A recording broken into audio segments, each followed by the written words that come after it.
Rizal. Ano naman po ang masasabi ninyo doon sa naging pahayag ni Attorney Sison kaugnay nga po doon sa ginawang post at actually same day din ipinost nung prosecutor counsel yung naturang post, Attorney Sal.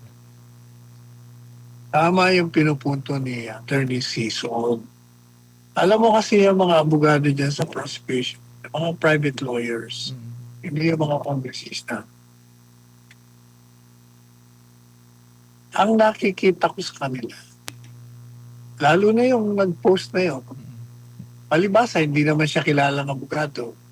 Nagkaroon siya ng pagkakataon. So, he's taking advantage of that space para makilala siya.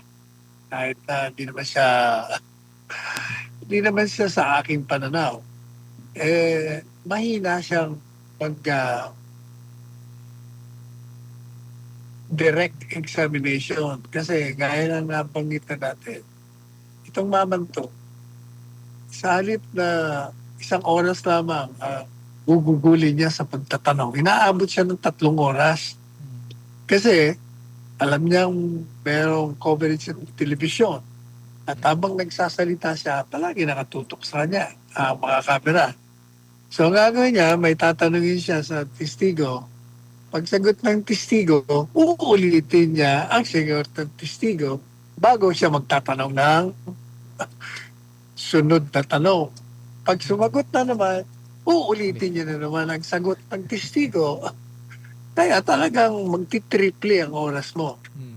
Tapos, dahil tapos yung kanyang presentahan ng testigo niya, wala na siyang maisip siguro para mapag-usapan na naman siya, nag-post na naman siya sa media. Matagumpay naman siya kasi ngayon, napag-uusapan na naman siya. Kaya maligaya na naman siya, natutuwa na naman siya.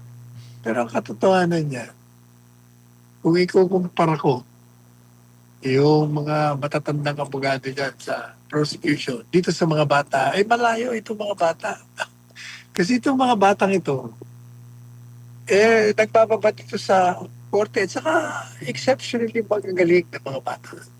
Ito namang mga nasa kabila, parang average lang. Tsaka makikita mo sa kanilang mga estilo na nagdadagdag na mga hindi dapat idagdag na mga salita, nagpupropaganda, hindi sa pamamagitan ng hukuman, tapos nag-object kahit hindi naman kailangan mag-object, at ini-istorbo, ginugulo, at dinidiktahan pa ang batang abogado. Meron pa siyang mga pag hindi ako napagpigil, papaluin kita. Mga ganun. Alam po niyo, pag ganyan ang mga estilo mo, ibig sabihin, wala kang kaso. Wala kang maipakita. Kaya puro kabalbalan na lang ang ginagawa mo. Kaya tama yung sinabi ko. Pati yung mga nanonood, bumagsak na. Dyan nga mismo sa hukuman Bumangila, tinan mo yung PIP gallery kung saan ako every now and then ako po. Wala nang tao. Yes. Pati mismo yung mga nasa kaliwa. Na puro kongresista yun, punong-puno yun. Kahapon, dalawa na lang nandun. Nawala pa. Tapos sa kanan, wala rin kami doon. Nandun kami sa, wala na bakante Bakante na nga. Pinag-i-strictuhan pa nilang payagang manood yung mga gustong manood. Pinagmamaramot pa yung mga upuan na bakante. Hindi ko maintindihan talaga itong impeachment court na ito O kaya, lalong naiinis yung mga nanonood. Boring, in other words. Tapos tatanungin, ba't ka attorney nakakatulog? Ba't di ako makakatulog? Napaka-boring na. Napipwersa lang akong pumunta dyan. Kasi nga kailangan i-monitor ko yan. Sapagkat consultant ako ng isang senador. Kaya kailangan ko talagang magbabad dyan. At pag-aralan ko, obserbahan ko at magbigay ako ng komentaryo at magbigay din ako ng payo doon sa senador.